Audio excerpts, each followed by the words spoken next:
प्रतीक दिल्ली में joint family के साथ रहता था, लेकिन जॉब की वजह से अपनी माँ के साथ दूसरे शहर में शिफ्ट हो जाता है, जहां उसकी प्रीति के साथ लव मैरिज हो जाती है, जिस पर बहू को नापसंद करते हुए उसकी माँ पूरा समय प्रीति को परेशान करने के तरीके निकालती रहती है। प्रीति, कहाँ हो? सुबह का नाश्ता दोपहर में खिलाओगी क्या? इसमें प्रीति और प्रतीक ऑफिस जाने के लिए तैयार हुए कमरे से बाहर आते हैं, जिसे देख सास प्रीति पर भड़कने लगती है। महारानी, तुम सुबह सुबह तैयार होकर घर का सारा काम छोड़कर कहाँ चल दी? जी वो ऑफिस। हैं? तुम ऑफिस जाओगी तो घर में जो सफाई, नाश्ता, खाने का काम है वो क्या मैं करूंगी? माँ, मैंने उससे वादा किया था कि वो जॉब कंटिन्यू कर सकती है। अरे वाह जी वाह, दोनों आपस में सलाह कर फैसले ले लिए। मैं क्या यहाँ बेवकूफ बैठी हूँ? मुझसे पूछना किसी ने जरूरी नहीं समझा? मम्मी, आप फिक्र ना करें, मैं आज ही रेजिग्नेशन दे दूंगी। प्रीति ऑफिस के लिए चली जाती है और अगले दिन से जॉब छोड़ घर के कामों में लग जाती है, लेकिन साथ ही उदास भी रहने लगती है, जिसे देख प्रतीक को अच्छा नहीं लगता। मुझे पता है तुम्हें अपनी जॉब कितनी पसंद थी। आई एम सॉरी प्रीति। अरे कुछ नहीं होता, बस मम्मी खुश रहनी चाहिए। अब प्रीति अपनी सास को खुश करने और उनका दिल जीतने की जी तोड़ कोशिश करती रहती है, पर सास कभी उससे सीधे मुंह बात तक नहीं करती। इसी तरह दिन बीतने लगते हैं। एक शाम प्रतीक ऑफिस से परेशान घर वापस आता है। माँ, चाची का फोन आया था। दादी की तबीयत बहुत खराब है, हमें दिल्ली जाना होगा। पति की बात सुन प्रीति तो पैकिंग शुरू भी कर देती है, पर माँ वहीं बूत बनी खड़ी रह जाती है। लगता है मम्मी अपनी सास से बहुत प्यार करती हैं, तभी उनके बीमार होने की खबर सुन शॉक में आ गई।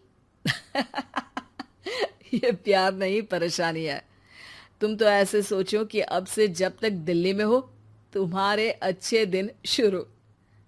अच्छा, ऐसा क्या है दिल्ली में? वो तुम्हें कुछ ही घंटों में पता चल जाएगा।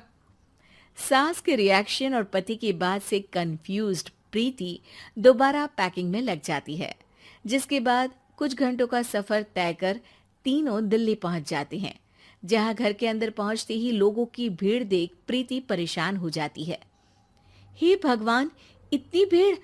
प्रतीक, कहीं तुम्हारी दादी को कुछ हो तो नहीं गया ना? पागल, ये भीड़ नहीं, मेरा परिवार है। क्या इसे तुम परिवार कहते हो? अरे इसे तो जिला घोषित कर देना चाहिए। तुम्हारा परिवार का तो अपना पर्सनल बिग बॉस बन सकता है। हैरान परेशान प्रीति परिवार वाले सदमे से बाहर निकली भी नहीं होती कि सिर पर पल्ला रखे शांत तरीके से सबके साथ बात करते हुए अपनी सास को देख उसे दूसरा सदमा लग जाता है। हाय राम, ये मम्मी का ऐसा भी कोई रूप है? ये तो मुझे पता ही नहीं था। ये तुम्हारी सास का ससुराल है। तभी प्रतीक की बहन बोल पड़ती है। यहाँ आपको ऐसी ऐसी चीजें देखने मिलेंगी जो सपने में भी सोची नहीं होंगी। हाँ, ये कुछ दिन तो बहुत इंटरेस्टिंग लग रहे हैं। सब एक साथ दादी के कमरे में जाते हैं, जहां पहुंचते ही उसे दादी की आवाज सुनाई देती है। क्यों रे, सास से मिलने की फुर्सत मिल गई? दूसरे शहर जाकर छूट क्या मिली? तुम तो भटकता पंछी बन गई। इतने समय में ये तक नहीं पूछा कि जिंदा भी हूं या मर गई। प्रीति की सास अपनी सास के पैर छूती है। अरे कैसी बात कर रही है मम्मी, आपको तो मेरी उम्र भी लग जाए। अरे बस कर, ये झूठी उम्र देने वाली बातों का दिखावा ना कर। तेरा बस चले ना तो जो मेरी बची कुची जिंदगी है वो भी अभी खत्म कर दे।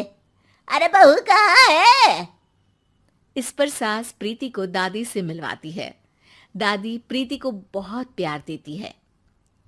क्यों बहू, तेरी ये सास परेशान तो नहीं करती ना? अगर करती है तो अभी बता दे, मैं इसकी क्लास लगा दूंगी। अरे कैसी बात कर रही है माँ जी, भला मैं क्यों किसी को परेशान करूंगी। प्रीति अपनी सास का ये रूप एंजॉय कर ही रही होती है कि तभी चाची वहां आकर प्रीति को अपने साथ ले जाती है।